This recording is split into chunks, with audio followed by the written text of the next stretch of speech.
너는 내 것이라 이번 주 말씀 주셨습니다. 제가 제주도에 수련회 다녀온 이후에 허리가 좀 아팠어요. 그래서 허리 치료를 계속 받았는데 그래도 자꾸 안 낫고 이제 몸살기가 있는 거예요.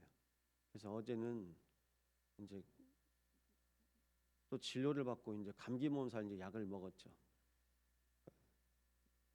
몸이 안 좋으면 이제 약한 부분이 드러나잖아요. 제가 약한 부분이 이제 허리다 보니까 허리가 아픈 줄 알았는데 이게 감기 몸살인 거예요.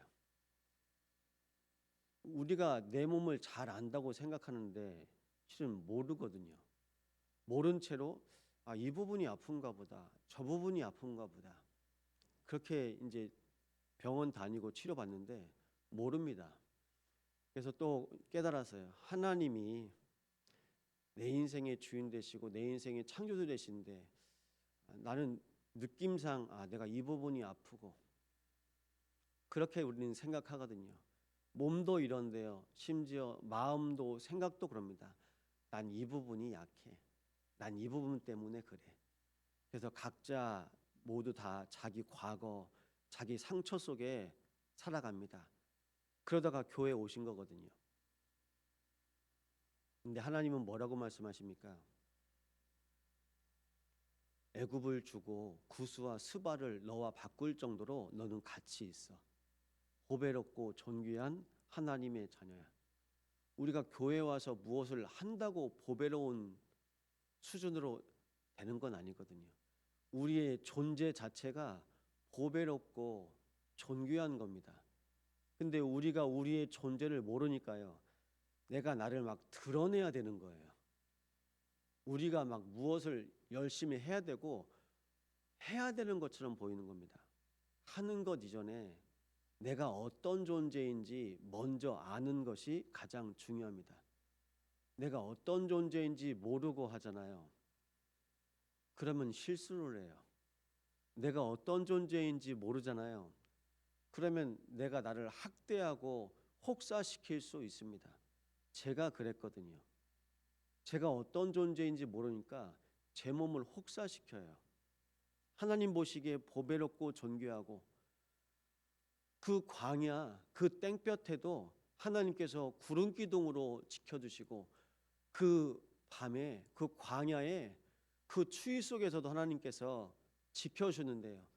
내가 누구인지 몰라요. 내가 누구인지 모르니까요. 여기 가서 상처받고 저기 가서 상처받고 누가 상처를 받아요? 내가 받아요. 내가 누구인지 모르니까 상처받는 겁니다. 근데 우리는 그렇게 생각하고 그렇게 말하지 않고 누구 때문에 상처받았대요. 누가 나에게 상처를 줬대요. 오늘부터 기억하세요. 내가 누구인지 알면 상처 안 받을 수 있어요. 근데 내가 집에서도 상처받고 내가 교회에서도 상처받고 내가 현장에서도 직장에서도 학교에서도 상처받고 돌아오는 겁니다. 그걸 누가 가장 슬퍼하실까요? 하나님이요. 상처받을 존재 아닌데 목사가 상처받고 상처받을 존재가 아닌데 장로, 안수입사, 권사님들이 상처받고 우리는 상처받을 존재 아닙니다. 불신자들은 상처받을 수 있죠. 하나님의 자녀는요 상처받을 존재가 아니라니까요. 근데 저도 교회 안에서조차도 집에서 뭔 일이 있으면 상처받는 거예요. 그 상처받았다는 증거로 머리 빡빡 깎고 그 상처받았다는 증거로 불신자들은 손목 긋고 자해하고 뭐합니까? 그게 잡힌 거거든요. 하나님의 말씀에 붙들리시기 바랍니다. 누구한테 잡혀야 됩니까? 우리는 하나님의 손에 붙들리고 하나님의 영에 이끌릴 하나님의 사람들입니다. 하나님께서 우리 인생에 함께 하심을 아침에 확인하시기 바랍니다. 이 아침에요. 하나님께서 우리에게 주신 축복. 예수 생명으로 하나님께서 우리에게 영적 신분을 줬어요. 예수 생명입니다. 예수 생명으로 영적 신분을 회복하게 하신 겁니다. 예수 능력으로 영적인 권세가 회복된 겁니다.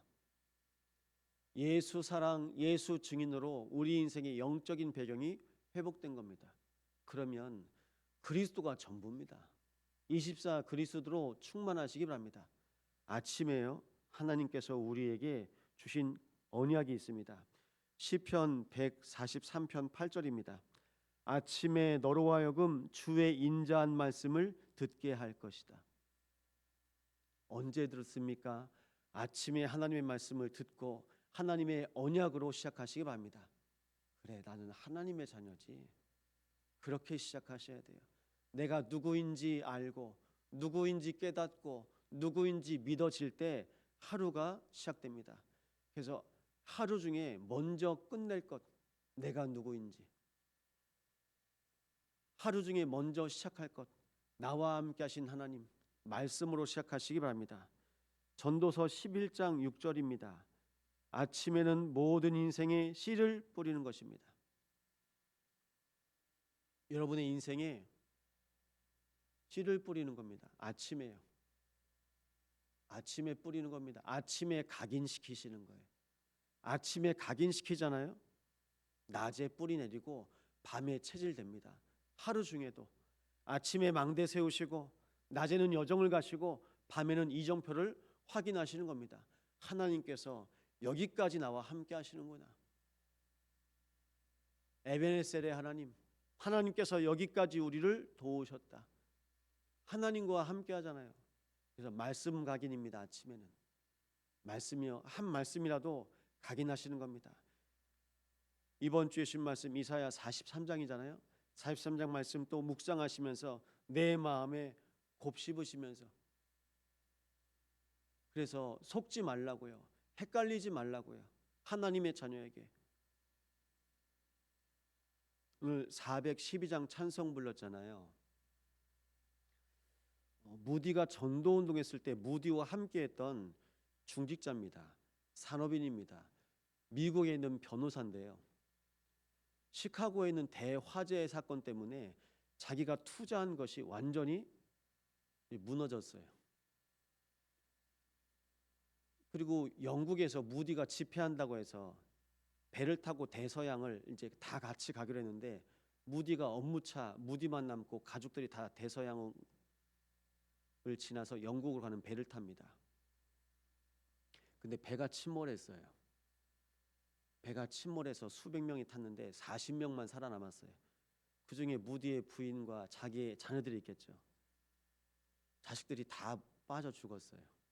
무디의 부인 혼자 이제 생존된 거예요.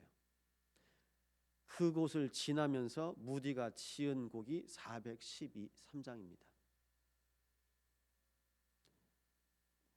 그 인생에 하나님, 내가 하나님 믿고 전도자를 돕는데 왜 이럽니까 할 수 있잖아요. 근데 끝까지 믿음을 고백합니다. 그 믿음 고백 속에 내 평생 가는 길에 하나님 함께 하신다. 그리고 마지막 때에도 주 오셔서 세상을 심판해도 나의 영혼은 평안하다. 내 영혼 평안하다. 자식을 먼저 보내고 여러분의 믿음이 되길 바랍니다. 그래서 이번 주에 한 청년한테 연락이 왔어요. 목사님, 제 친구가 삼위일체가 궁금하대요. 그럼 응답이잖아요. 야, 이번 주에 말씀 어떻게 나왔어? 예, 삼위일체 나왔죠. 이거 그거 전하면 돼. 이번 주에 말씀 중에 삼위일체가 나왔는데 친구가 삼위일체가 뭐냐고 물어봐요. 그리고 목사님, 얘가 아마겟돈이 뭐냐요? 아마겟돈이 요한계시록에 나옵니다. 예전에는 여러분 영화 좋아하시면 브루스 윌리스가 영화 아마겟돈의 영화 나오거든요. 불신자들은 심판, 최후의 날, 멸망. 근데 요한계시록에는 어떻게 나오냐면 심판주 대신 하나님께 그리스도께서 이 땅에 오셔서 심판하실 때 하나님의 자녀는 구원받는 날입니다. 그러니까 불신자들한테는 이게 두려운 거예요. 그래서 제가 그랬어요. 야, 그 친구는 정말 중요한 건 안 물어보고 자꾸 다른 것만 물어본다. 그리스도가 뭐냐고 물어봐라. 이 친구 할머니가 목사님이라고 하거든요. 이제 뭔가 궁금한 거예요. 여러 가지로 궁금해합니다. 그런데 정작 그리스도는 몰라요. 그리스도 알면 다 해결되는데요. 사도행전 1장에도 나옵니다. 예수가 그리스도이심이. 사도행전 1장에 나옵니다. 하나님의 나라와 하나님의 일에 대해서. 그리고 나옵니다. 성령 충만. 이게 성부, 성자, 성령입니다. 성삼위일체 하나님께서 우리의 인생을 창조하시고 구원을 계획하시고 그리고 구원을 성취하시고 구원을 완성하신 겁니다. 근데 이게 이해가 안 되는 거예요. 복음 속에 있는 사람에겐요, 성부 하나님의 말씀, 성자 그리스도 이름으로 기도하면 응답받습니다. 성령의 충만함으로 하나님의 말씀으로 하나님께서 우리의 현장 가운데서 구원 얻게 하십니다.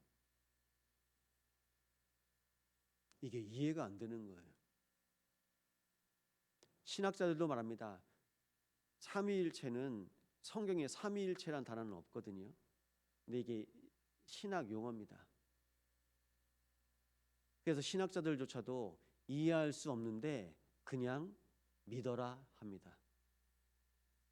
우리가 믿고 싶다고 믿습니까? 하나님께서 우리에게 믿음을 줘서 믿어지게 하시는 겁니다.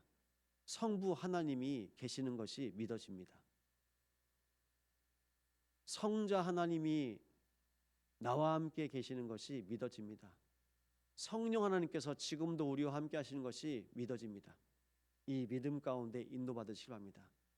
그럼 성삼위 하나님께서 하시는 일이요, 말씀 성취, 기도 응답, 구원 역사, 이것을 성부, 성자, 성령께서 지금도 하고 계십니다. 고린도전서 12장 3절이죠. 성령이 아니고는 예수를 주로 시인할 수 없느니라. 지금도 성부, 성자, 성령께서 하시는 일입니다. 이건요, 지식으로, 이론으로 안 돼요. 하나님께서 우리에게 주신 이 복음 가지고 현장에서 이 복음 확인할 때 믿어지는 겁니다. 이 믿음 가지고 승리하시기 바랍니다. 그래서 예레미야 애가 3장 23절에 나와 있습니다. 주의 성실하심이 아침마다 새롭게 나타납니다. 아침마다. 그 말은요, 아침마다 나에게 새 힘을 주십니다. 아침마다 새 언약, 새 은혜를 주십니다. 그래서요, 내 인생을 바꿔가세요. 우리의 인생을 날마다 갱신케 하십니다. 오늘 이 말씀 붙잡고 인도받으실 텐데요, 광야 속에서도 하나님 함께 하셨고 물속에서도 홍해 바다 가운데도 함께 하셨고 그 광야에 낮과 밤, 아침과 밤에도 함께 하셨던 것처럼 성삼위 하나님께서 지금도 오늘 나와 함께 하십니다. 우리와 함께 하십니다. 영원히 함께 하십니다. 이 언약 붙잡고 승리하는 날 되시기를 예수 이름으로 축원드립니다. 오늘 24 그리스도 의식하시면서 호흡하십시오. 그리고 오늘 말씀 받습니다. 우리 렘넌트들이 복음에 집중할 수 있도록, 복음에 집중하여 우리 렘넌트들이 어릴 때부터 렘넌트 7명에게 주신 성령의 충만함, 하나님의 영이 감동되어지는 하나님의 역사가 임하게 하여 주옵소서. 합심으로 기도합니다. 성부, 성자, 성령 하나님 감사를 드립니다. 우리 인생에 지금도 말씀으로 역사하시고 예수 이름은 붙잡고 기도할 때 응답하시며 그리스도도 언약 붙잡고 구할 때마다 오직 성령으로 예수를 주라고 시인할 수 있도록 은혜 주심을 감사드립니다. 지금도 우리 안에 성부, 성자, 성령으로 충만하게 역사하여 없소서. 아침마다 새롭게 하여 주시옵소서. 아침마다 주의 말씀으로 우리 인생을 인도하여 주시옵소서.